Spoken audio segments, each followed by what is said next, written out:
Desde el púlpito de First Baptist Church en Dallas, Texas, esto es Camino a la Victoria con el Dr. Robert Jeffress.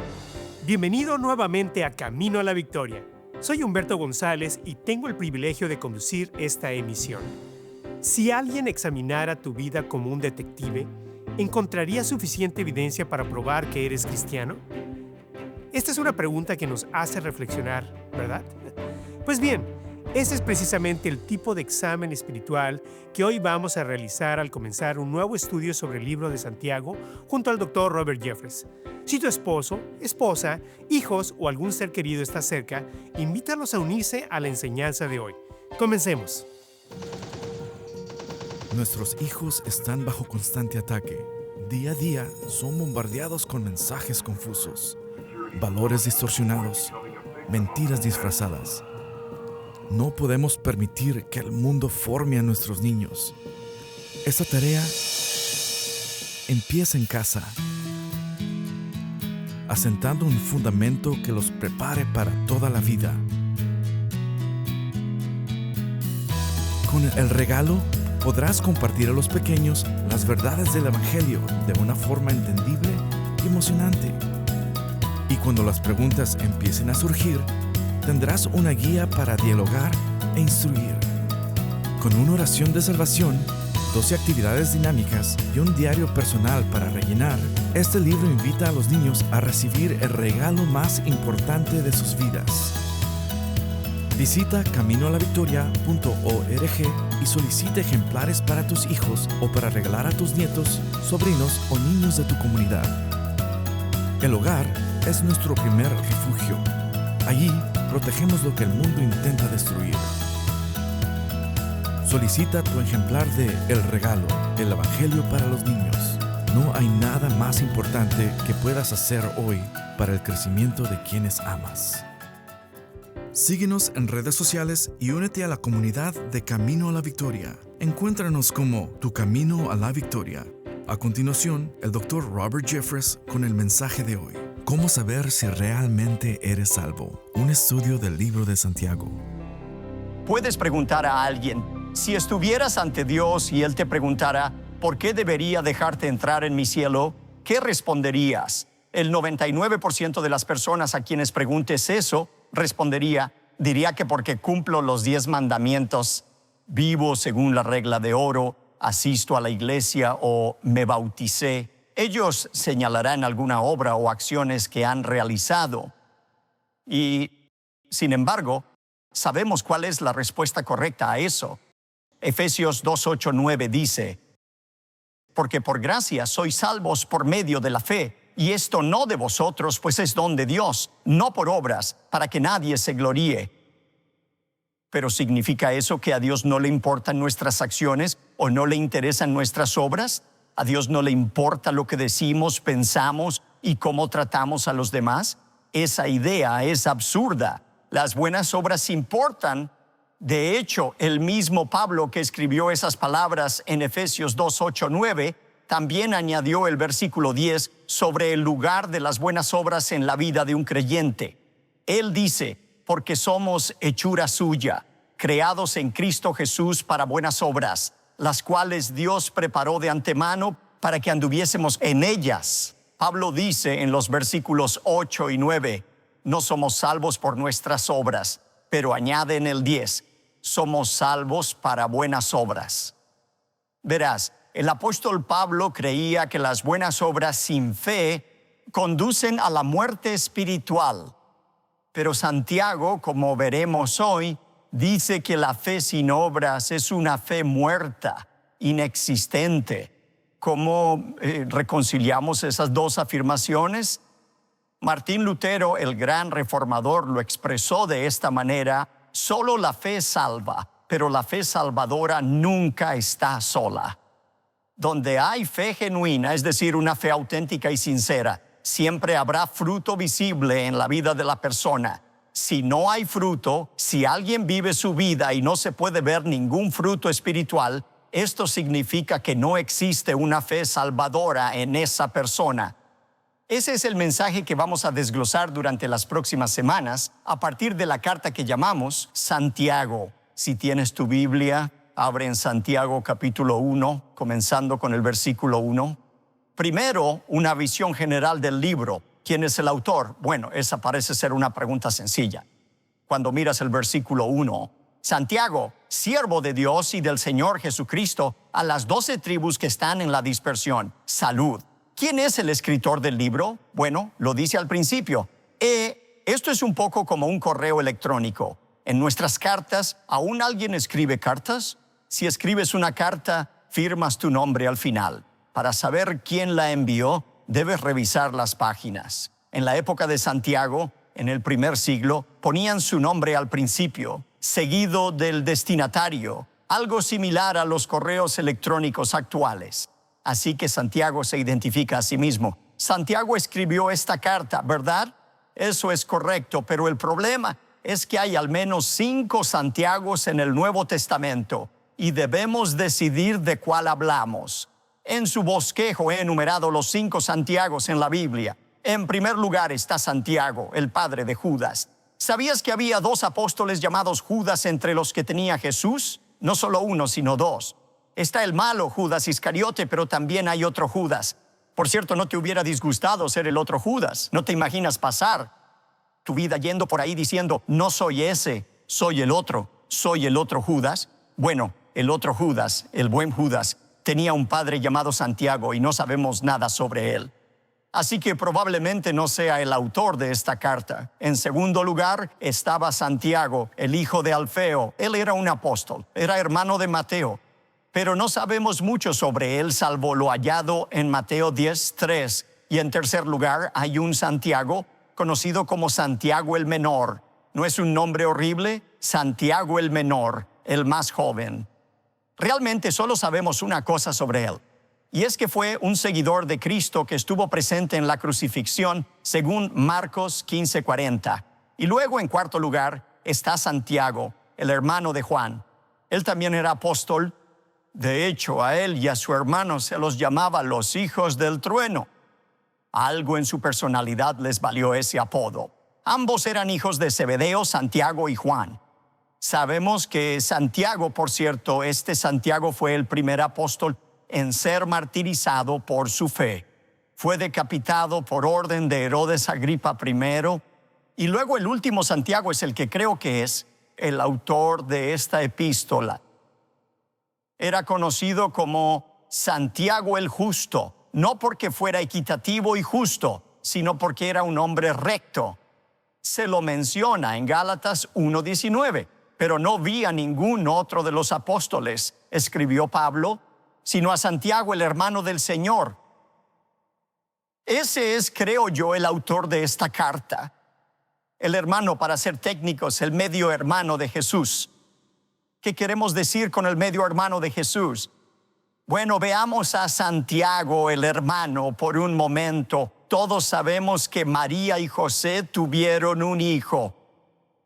Su primer hijo llamado Jesús, ¿verdad? Él era el hijo de María. María era su madre biológica. José era su padre legal, pero no biológico. El Espíritu Santo fue el verdadero padre de Jesús.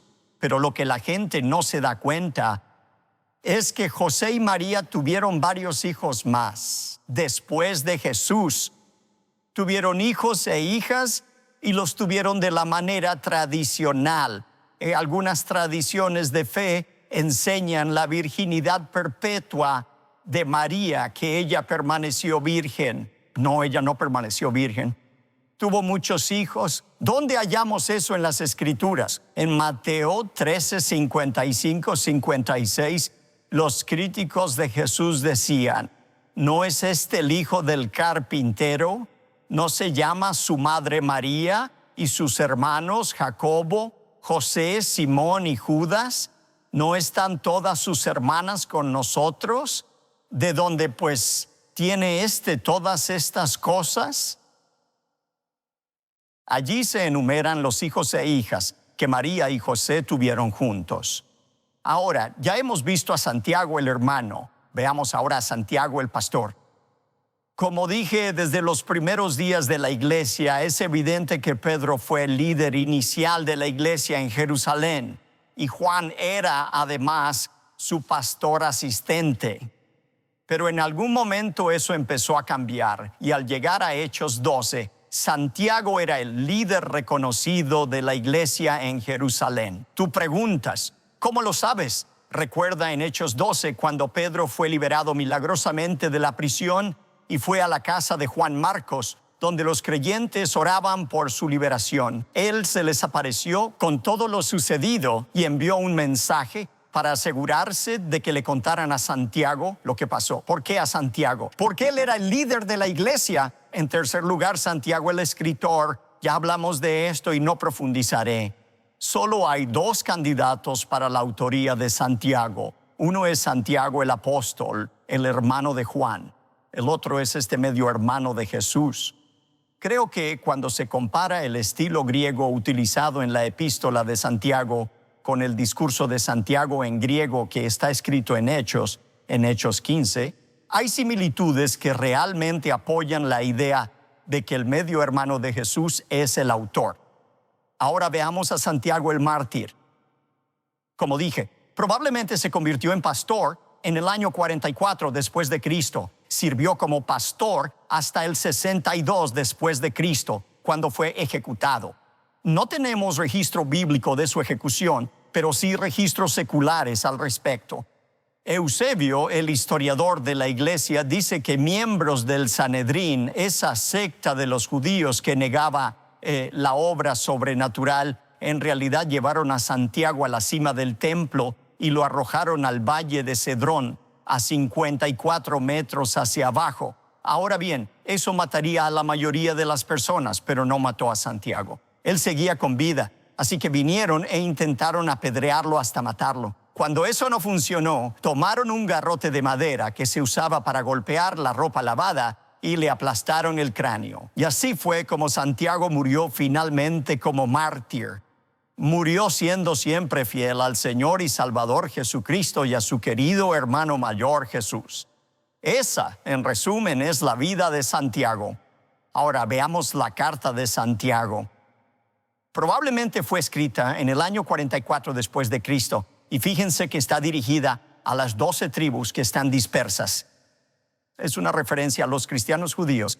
Él escribió a los cristianos judíos que habían sido dispersados de Jerusalén a otras partes del Imperio Romano. Ahora, hay un par de cosas que diría sobre esta carta. En primer lugar, es una carta muy orientada a la aplicación.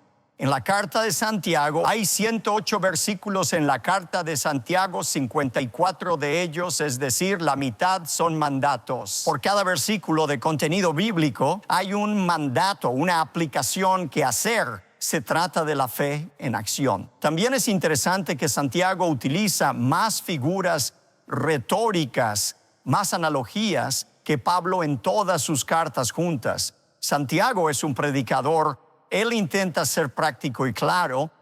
¿Cuál es el propósito de Santiago? En el fondo de la carta de Santiago hay un deseo de producir madurez espiritual en las personas.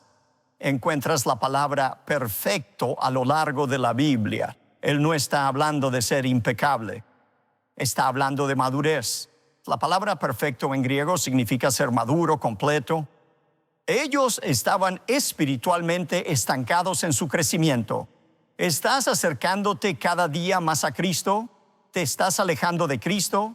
A Santiago le preocupa la dirección y él habla sobre la madurez espiritual. Ahora veamos los temas en el libro de Santiago.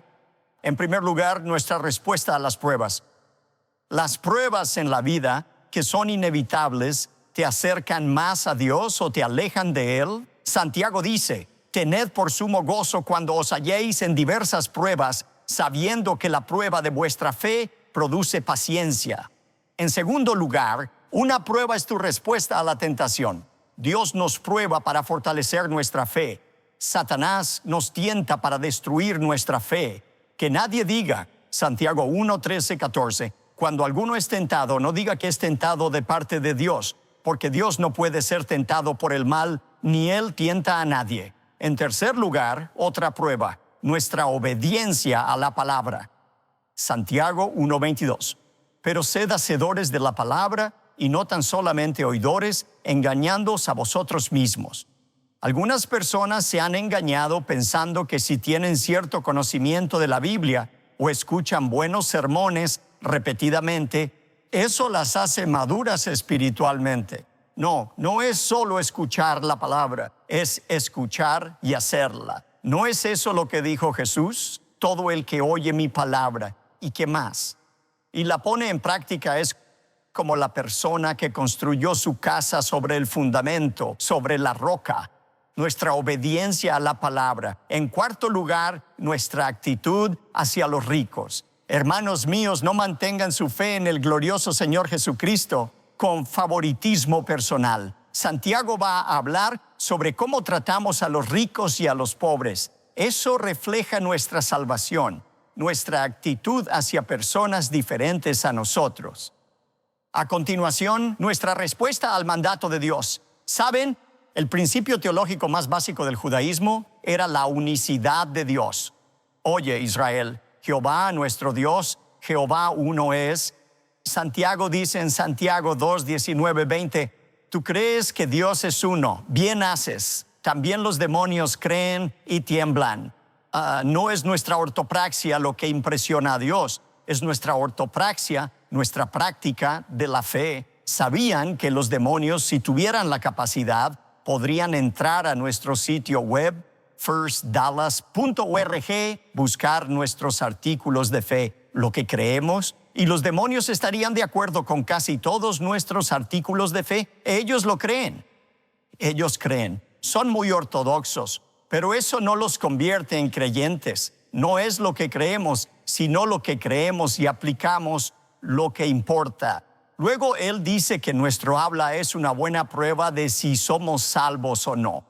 Cuando vas al médico, ¿qué hace él durante un examen? Lo primero que hace, saca la lengua y di, ¿por qué le interesa tu lengua? Porque esa pequeña tira de membrana mucosa es un indicador de la salud física, de la salud del resto de tu cuerpo. Santiago dice que lo mismo ocurre con nuestro habla, nuestra lengua. Nuestro habla es un indicador de si somos salvos o no. Santiago 3, 5, 6. Así también la lengua es un miembro pequeño, pero se jacta de grandes cosas. He aquí cuán grande voz que enciende un pequeño fuego. Solo se necesita una chispa para encender un fuego. De la misma manera, solo se necesita una palabra descuidada sobre otra persona para destruir la reputación de alguien, una familia o una congregación. Santiago habla tanto de cómo hablamos. Séptimo, nuestro deseo de la verdadera sabiduría es una medida de nuestra fe. Santiago 3, 13, 18, hay dos tipos de sabiduría en el mundo. Hay una sabiduría que viene de abajo y otra que viene de arriba. ¿Qué sabiduría usas para moldear tu vida? Y luego nuestra humildad. Santiago 4, 1, 17. Dios resiste a los soberbios y da gracia a los humildes. Otra reflexión de nuestra fe, una prueba de nuestra fe, es nuestra actitud hacia el dinero. Capítulo 5, versículos 1 al 6. Vamos ahora, ricos, llorad y aullad por las miserias que os vendrán. Vuestras riquezas están podridas y vuestras ropas están comidas de polilla. Vuestro oro y plata están enmohecidos y su moho testificará contra vosotros y devorará del todo vuestras carnes como fuego. Santiago no está diciendo que sea malo poseer dinero o las cosas que el dinero compra, pero si eres verdaderamente cristiano te das cuenta de lo temporales que son esas cosas. Si lo piensas bien, solo hay dos cosas que pueden pasar con tu dinero o con las posesiones que compras con dinero. Puedes perderlas ya sea por incendio, polillas o por óxido. O las vas a perder, o en segundo lugar, un día las vas a dejar todas atrás. ¿Vas a perderlo todo o vas a dejarlo todo atrás? Por eso no pones tu confianza en las riquezas. Luego, él dice que una prueba de nuestra fe es nuestra respuesta a la enfermedad física. Santiago 5, versículos 14 al 15. ¿Está alguno enfermo entre vosotros? Llame a los ancianos de la iglesia y oren por él, ungiéndole con aceite en el nombre del Señor, y la oración de fe salvará al enfermo. ¿De qué se trata eso? Vamos a hablar de eso. Vamos a hablar sobre el poder de la fe de rodillas y el papel que la sanidad tiene en la iglesia. Y finalmente, nuestro deseo de restaurar a los pecadores es una prueba de si somos salvos o no. Cuando ves a un hermano cristiano caer en pecado, ¿cuál es tu actitud? ¿Te alegras en secreto pensando que eso te hace ver mejor de alguna manera? Vaya, yo nunca haría algo así. ¿Te alegras o tienes el deseo de restaurar a un hermano o hermana caído en Cristo?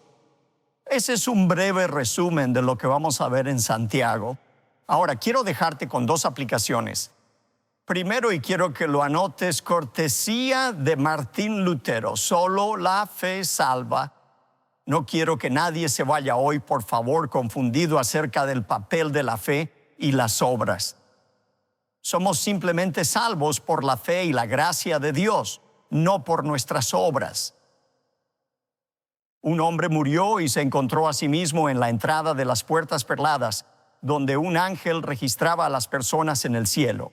El ángel le dijo: debes entender que para entrar aquí necesitas al menos 1000 puntos de tu vida anterior. Él dijo: nunca dije una mala palabra. No fumo, no bebo, no mastico tabaco, ni salgo con chicas que lo hagan. El ángel dijo: bueno, eso es impresionante. Obtienes 10 puntos por eso. El hombre estaba algo exasperado. Dijo: ¿10? Así nunca entraré al cielo salvo por la gracia de Dios. El ángel dijo: exacto, obtienes 1000 puntos por esa respuesta. El ángel tiene razón. Ninguno de nosotros entra al cielo excepto por la gracia de Dios. Y por cierto, Santiago también lo creía. Tú dirás: ¿cómo sabes que Santiago creía eso? No de la epístola de Santiago, sino de sus palabras en Hechos 15, desde el versículo 6. Les hablé del gran alboroto, el concilio de Jerusalén, donde se decidió si los gentiles podían creer en Cristo sin hacerse judíos. ¿Podías ser cristiano sin circuncidarte ni guardar la ley judía? Algunos decían que no, que debían pasar por el judaísmo. Otros, como Pedro, decían que no, que deberían poder venir a Cristo directamente. Así que tuvieron esta reunión, y al final de la reunión y de los desacuerdos, Pedro dijo esto en Hechos 15:11. Antes creemos que por la gracia del Señor Jesús seremos salvos de igual modo que ellos, refiriéndose a los gentiles, también lo son. Y entonces Santiago se levantó, pronunció un discurso y llegó a esta conclusión en el versículo 19. Santiago dijo: por lo cual yo juzgo que no se inquiete a los gentiles que se convierten a Dios. En otras palabras, no son las obras, es la gracia de Jesús la que los salva. Santiago creía que solo la fe salva, pero el segundo principio que quiero que anotes es este: la fe que salva nunca está sola. Eso es lo que Santiago estaba diciendo en el versículo 26 del capítulo 2. Porque como el cuerpo sin espíritu está muerto, así también la fe sin obras está muerta. El apóstol Pablo también estuvo de acuerdo con esa afirmación. Recuerden que en Gálatas 5, 19, 23, él dijo: y manifiestas son las obras de la carne, que son adulterio, fornicación, inmundicia, lascivia, idolatría, hechicerías, enemistades, pleitos, celos, iras, contiendas, disensiones, herejías, envidias, homicidios, borracheras, orgías y cosas semejantes a estas, acerca de las cuales os amonesto. Como ya os lo he dicho antes, que los que practican tales cosas no heredarán el reino de Dios. Mas el fruto del Espíritu, la evidencia de un cristiano, es amor, gozo, paz, paciencia, benignidad, bondad, fe, mansedumbre, templanza. Contra tales cosas no hay ley. El fruto del Espíritu. Donde hay fe genuina y verdadera, siempre habrá fruto genuino, real y visible en la vida de la persona. Por el contrario, donde no se puede ver fruto alguno, es porque no existe una fe auténtica. Ese es el mensaje de Santiago.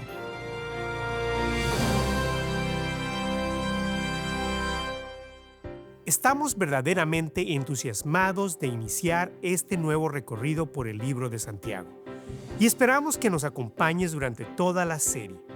Nos gustaría conocerte más y leer tus comentarios. Síguenos en nuestras redes sociales, donde nos encuentras como Tu Camino a la Victoria. Allí, Roberto, uno de nuestros oyentes, nos escribió: excelente explicación, clara y verdadera. Dios lo siga usando. También nos saluda Liliana, quien nos escribió: me encanta la palabra que recibo de Dios de parte de ustedes. Gracias por compartirnos sus testimonios. Así también queremos recibir tus motivos de oración y conocer lo que Dios ha hecho en tu vida a través de este programa. No te vayas. En momentos más te compartiré un adelanto del próximo episodio. ¿Estás buscando amistades genuinas? ¿Un lugar donde tu identidad latina sea celebrada y puedas experimentar a Dios de una forma única? En First Dallas en español, somos una comunidad de personas como tú, unidas con un propósito: vivir la fe en familia. Cada domingo nos reunimos para aprender la palabra de Dios y alentarnos mutuamente, en el estilo que hace emocionar a nuestro corazón. Me gusta adorar a Dios en mi idioma materno, que es el español. No importa el país que tú seas, siempre hay una esperanza, algo que nos va a unir, y es en Jesucristo y su palabra, su obra, su mensaje. Con el tiempo de sentirme en una gran iglesia se ha sentido más pequeña y más íntima, en un sentido que es algo tan hermoso que puedo experimentar cada semana. El doctor Humberto González, Dios lo ha estado usando para levantar este ministerio. Acompáñenos a nuestro servicio en español. Aquí, tu fe y tu cultura se celebran en comunidad.